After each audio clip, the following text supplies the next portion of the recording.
If all of us have a functional personal altar, the counseling line that appears before my table will reduce.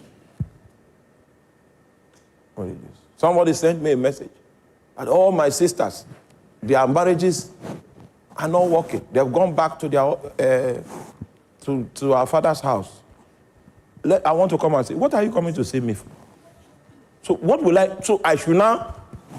Hey, you know why everybody wants to see me? Nobody wants to tarry. And I'm not saying this to stop you from seeing me. I'm not saying this to stop. I'm just saying that let us add tarrying to this matter.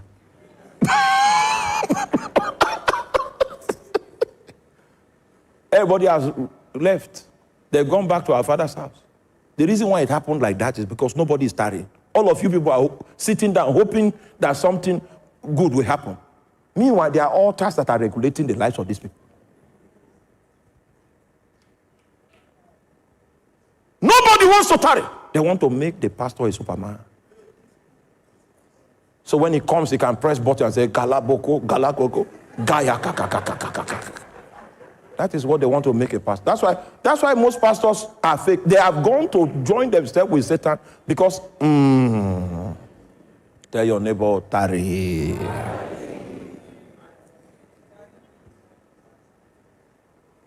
So when I went for youth service, I made up my mind before I departed for Kano. And I will pray the way I've never prayed before. I will fast the way I've never fasted. And I will give the way I've never given. That was my resolve. In order to help me keep my vow, when I got to camp, they stole my meal ticket. So the possibility of going back on my promise did not exist because the options were not many. May your meal ticket be. They stole my meal ticket the first night upon my arrival at the camp. So my fasting started almost immediately. Those were the days where we only had batch A and batch B. Batch A will come to camp in January, and batch B will come to camp in July. So we came to camp in January. The temperature of Kano that year was 11 degrees in the night. Now, do you know what it feels like? You want to begin a prayer adventure, and then the temperature now drops to 11 degrees. The meaning of 11 degrees is that it's very convenient for sleeping. If you don't have something that is more than a New Year resolution, the circumstances will make you not to be able to fulfill your vow.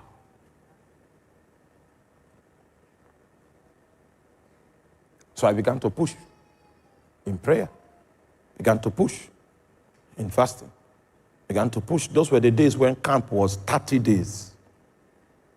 And after 30 days, we were released. I got to the place where my accommodation was, and I continued in my prayer and fasting. The place was conducive. I found a hill. That is where I used to climb for my prayer. So when I come back from work, sometimes I come back from work by 5, I climb the mountain. I come back from the mountain by 11, sometimes 12 midnight, some other times. And I maintained it on a daily basis.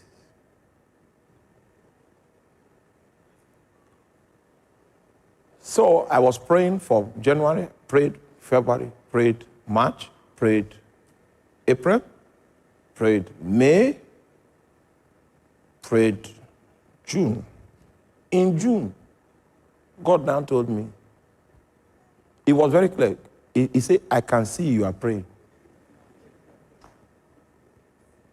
So I got angry. I said, I've been praying since January. What was the meaning of that thing you came to? You know why? I was not trained. The reason why God spoke to me and told me those words that we may consider not to be important is because he had already scheduled the day of the appointment.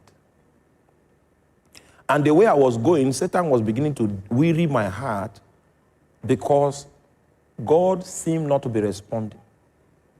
So in order not to allow Satan succeed with his mind bending, God said, I see you are praying. The meaning is, you have not reached the day of the appointment. Continue doing what you are doing. When the day of the appointment reaches, you will have your encounter. That was a prayer I did that I counted how many days I fasted. So it took 264 days before God encountered me.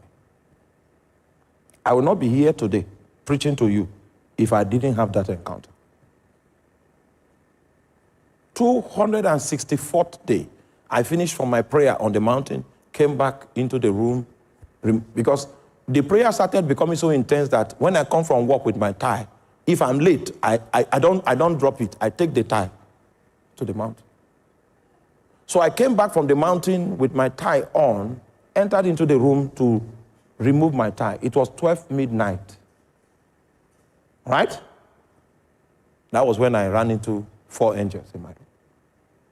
The suspended time, this thing you call time, was suspended. I was going into the past and into the future. They were taking me into the past and into the future, into the past and into the future. They left me by 3 a.m. in the morning. What I'm telling you is on the 20th of October, 2001. 20th of October, 2001. 21st of October, 2001, I came again, dropped my things, began to pray in tongues in the room. This time now, to go to the mountain, I have not gone. I came to the room, changed, to go to the mountain, then they stopped me. I was in that room until 3 a.m. in the morning, from 6 p.m. in the evening. It was in that second encounter that I knew that the place of my primary assignment was the city of Makurdi. Are you there?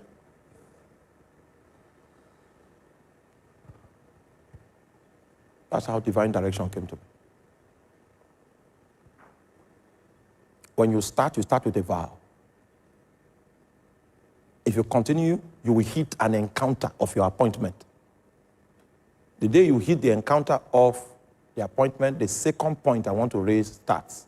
It is the supervising spirit of your altar that comes to visit you. It doesn't come as a friend, doesn't come as an acquaintance. It comes as a king.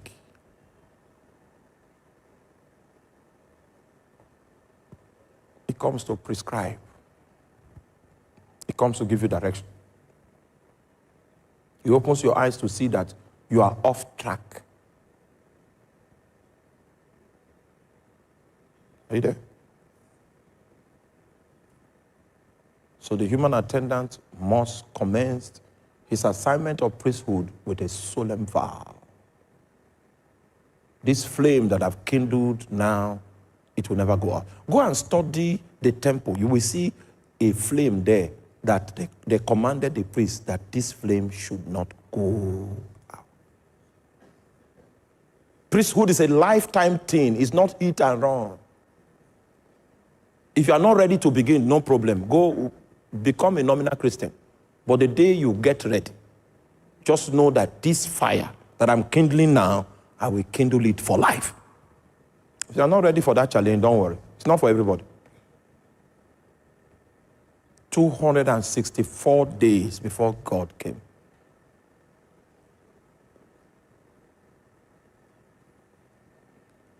Sorry, it's not God that came, it's angels that came. When I started encountering angels, I was so happy because my power ministry now started at that point. I preached for 5 years with power before it occurred to me that it was not angels I was praying to encounter. It was Jehovah I was praying to encounter. So I repented. Are you there? And came back.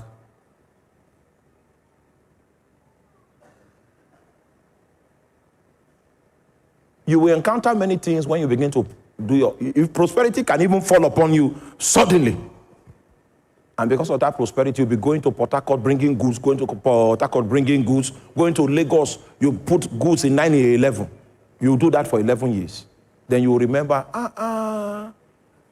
it was not goods that I was looking for when I started. My own was the angels began to minister to me, and I started power ministry. That's where that sensitivity to know if an angel is in the room is that time that I got it. When demons are walking, I will know it. I will know. The gift of discernment of spirit. Among all the prophetic gifts, the strongest of my life is discernment. I do business with invisible beings. If I know the song to sing for them to come, I know the song. If here, I can sing that song. If I sing it and continue singing it may not make sense to you, they will come here. No man taught me this. I learned it by the altar. There are lessons that you will learn by encounter. Hello, thanks for watching. I believed you've been blessed. Please